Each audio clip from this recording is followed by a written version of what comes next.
So that was another mark against Occam for Unitas. And when the state granted this land to the Unitas in 1789, it was the agreement they could lease the land for up to 10 years. They couldn't sell it, they could lease it though. And this was great news for the Brotherton because they could get money this way, they could buy alcohol, and it was great. But Occam counseled against it. He said, you don't want to lease your land because if you lease your land, you're going to lose your land. And when 10 years comes up, who knows what's going to happen? They might just forget. And the upshot was he couldn't trust the white people. But they didn't want to listen to him, so they kept leasing. They leased a whole entire farm that was a working farm with crops and animals and outbuildings and houses and cleared land. They just lease it. And when the 10 years were up, they would forget about it. Or they would have too much to drink or something like that. Because the whites were very clever making them forget things. Okay, we'll go back to 1785 now.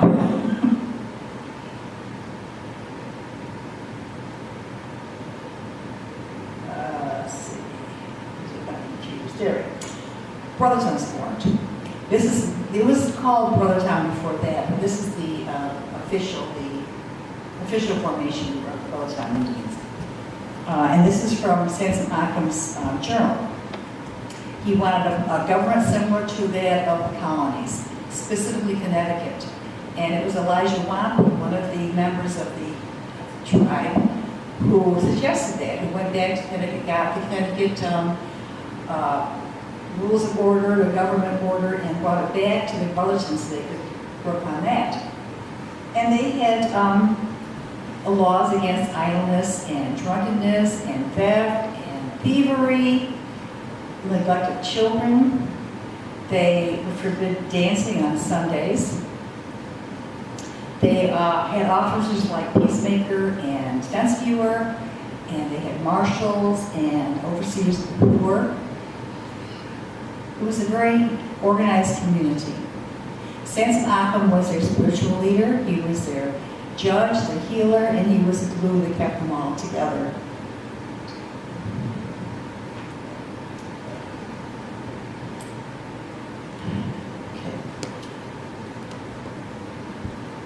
Okay, even though they had pretty well established their territory, they built houses there. There were up to 400 people there at one time. It was a very successful community. They were good stewards of the land, by all accounts. Not all accounts, most accounts. They were good stewards of the land. But land issues continued with the whites, who looked on that land that they had with envy. They wanted it. And they weren't supposed to go over that line of property, that 1768 line of property. The idea was that there we go, whites would stay here, and the Indians would be here. And they kept crossing over into the Indians' territory. So it was just a matter of time before something was going to happen. Samson Occam felt like he was surrounded by enemies. His own people were against him because he didn't like the idea of them leasing the land, which they wanted to do badly. And he was disliked by the Unitas because of that 1789 treaty where we got all that land from the state. So he had an enemy there. And the whites were crowding in all the time. So he felt old before his time. And he moved to Stockbridge over in Munnsville, today's Munnsville. And he thought he would get some peace there and maybe regroup, maybe come back to Brotherton and start over again, or continue where he left off, and maybe things be different. But in 1792, he died there. He was only 69 years of age. He was brought back probably to Brotherton, although that's not really certain. But what is certain is The funeral service was conducted by the Reverend Samuel Kirkland, who was the minister of the Unitas here. And I didn't say when they met, before the truce was signed, he met Samuel Kirkland together. They met together, and he said we embraced with joy. They had known each other for a long time, and they were respected each other and liked each other. So that was kind of a nice story. Samson Occam is buried probably in the burial ground off what is now Route 12B, up Bogasville Hill Road, about a quarter of a mile. It's hard to say because there is no headstone that says, "Here lies Samuel Occam."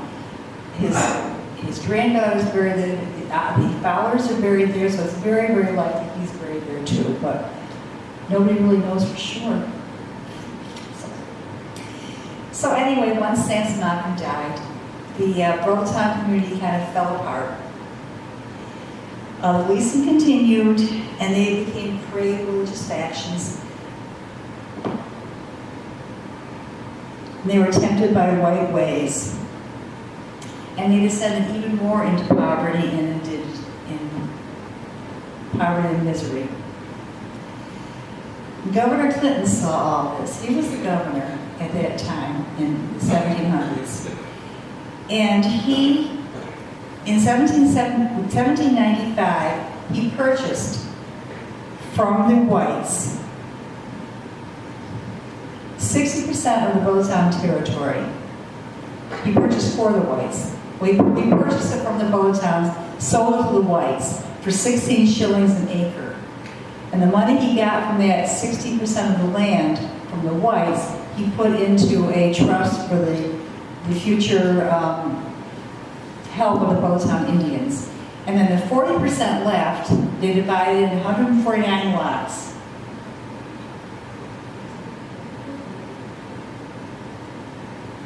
There they are, 149 lots.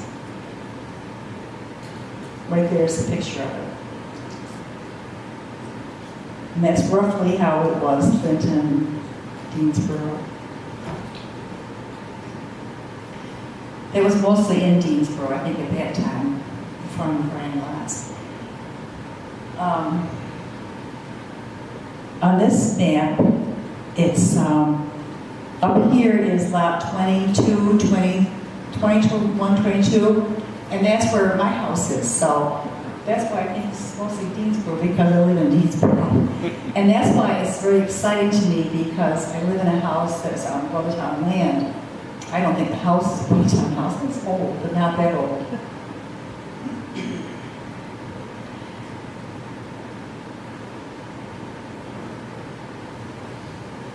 Okay, so when the Botown Indians sold the land, they divested themselves. They kept the land, but kept where they could be able to live. But they divested themselves of more independence. So that was not good. And also, they decided that the Botown Indians should have someone to watch out for their interests. They didn't have anybody then, since Samson Occam died, and it was obvious they needed to have someone to watch out for them because they were falling apart as a community.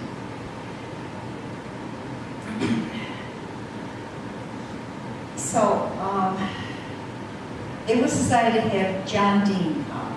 John Dean was a Quaker missionary, and he was suggested to the state by Thomas Eddy, who was also a Quaker missionary. He was a Quaker missionary. And the Brotherton Indians didn't like this at all, because they felt that the Quakers would try to change their religion, get them to be Quakers, the Indians anymore. And they liked their independence. They didn't want anyone to watch over them, especially a white person. They didn't like that at all. But it turned out to be a very, very good thing, because both John Dean and after his son, Thomas Dean, who moved here in 1795, they're very good at helping them without offending their economy. So they played an important role in the stability and the sustainability of the community.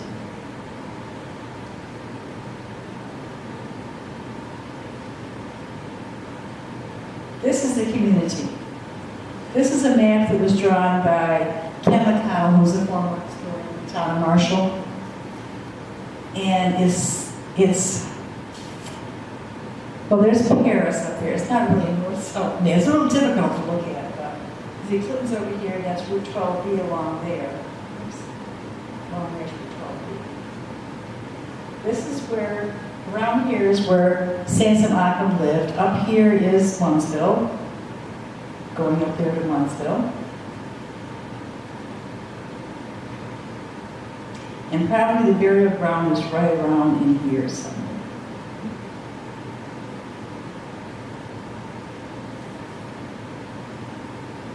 So that was their community.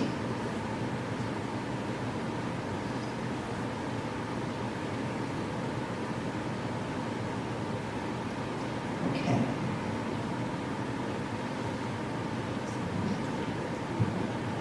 Okay, at this time, they had 200 acres cleared and were under cultivation. This gives some what's there, the grave site, the home of Jacob Fowler, and sort of thing.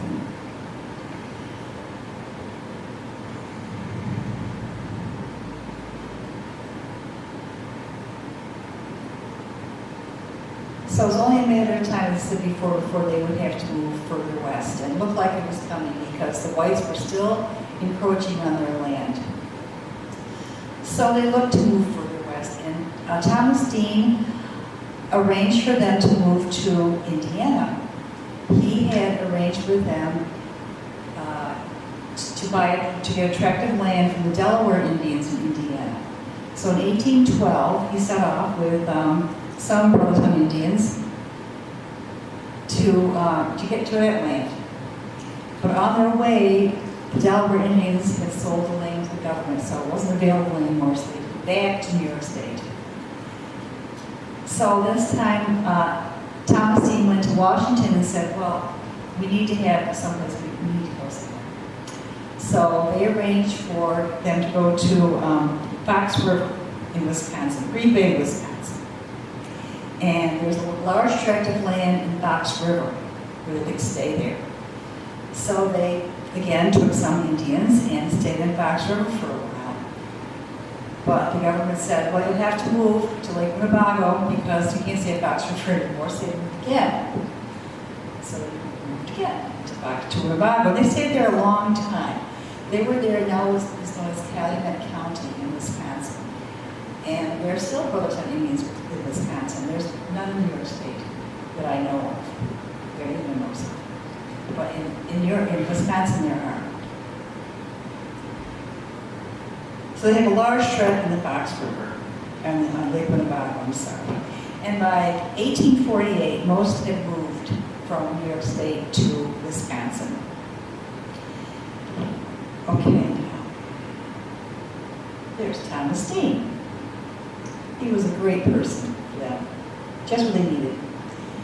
But Andrew Jackson wasn't really what they needed. He was the president from 1829 to 1837. And he was a famous or infamous Indian fighter. He didn't believe the Indians had any right on this land. Whereas, remember, the whites, when they first came over, they thought, oh, they had every right to this land. It was their right. That wasn't the case as far as this happened, but this is what Andrew Jackson thought, that he had every right to be on their land, and they had no rights, although they had been there for centuries. Didn't matter. He wanted them west of the Mississippi River. So he signed the Indian Removal Act in 1830, which would put them west of the Mississippi River. And the Burleson Indians had moved sometimes 4 times. They moved from the west or from the east. Some moved to Indiana, some moved to Fox River, and then some moved back to Winnebago. They just were tired of moving. They didn't want to move anymore. They didn't want to lose their land, so they petitioned the government to become citizens. And in 1839, they became citizens. And they kept their land, but they stripped themselves of their citizenship, or their tribal status. They were citizens now. And they paid a price of this. They lost their land, or they lost their sovereignty and they lost their independence. They kept the land, I'm sorry, they had the land, but they had no sovereignty, they had no independence. But the early years in Wisconsin were good. They were agricultural, they were learning, they were getting very good at agriculture.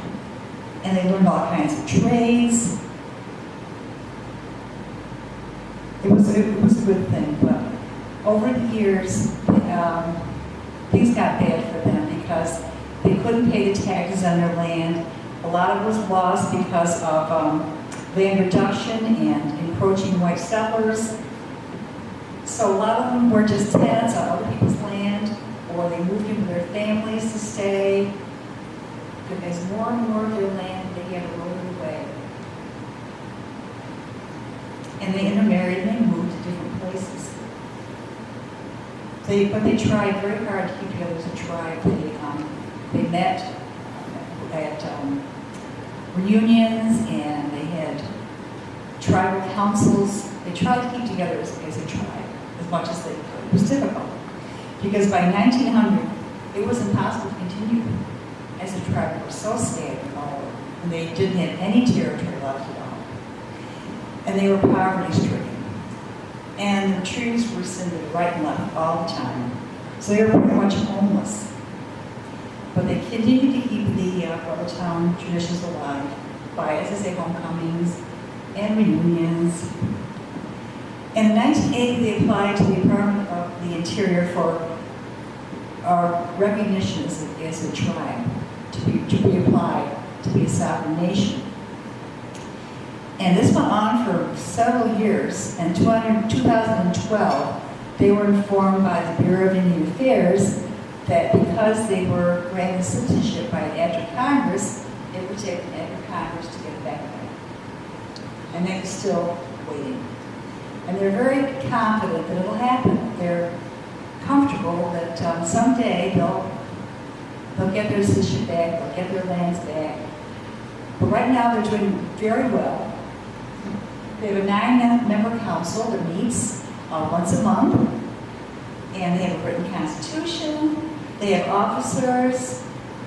There are several committees that outgrow the Brothertown Indian Nation. They have an office in Fond du Lac, Wisconsin, and a website. They have brought themselves so far up. It's very good. It's very good. There's a success story. And the Brothertown Indians have maintained themselves for over almost 250 years, despite broken treaties, poverty, overwhelming economic and social odds, alcoholism, pressure. They were forced to move repeatedly.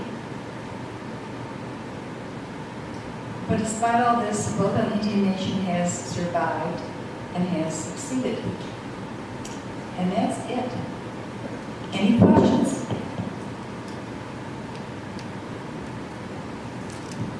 Yes. How many members are there today of the Brothertown Nation? Over 5,000. Pretty good, It is good. considering what they've been through. It is good, and it is good. And this is the sort of thing they like to see because they like people to know that they're still here and they're doing well. And the people that I know are doctors, lawyers. It's just, they're just doing very, very, very well for themselves. It's good to see.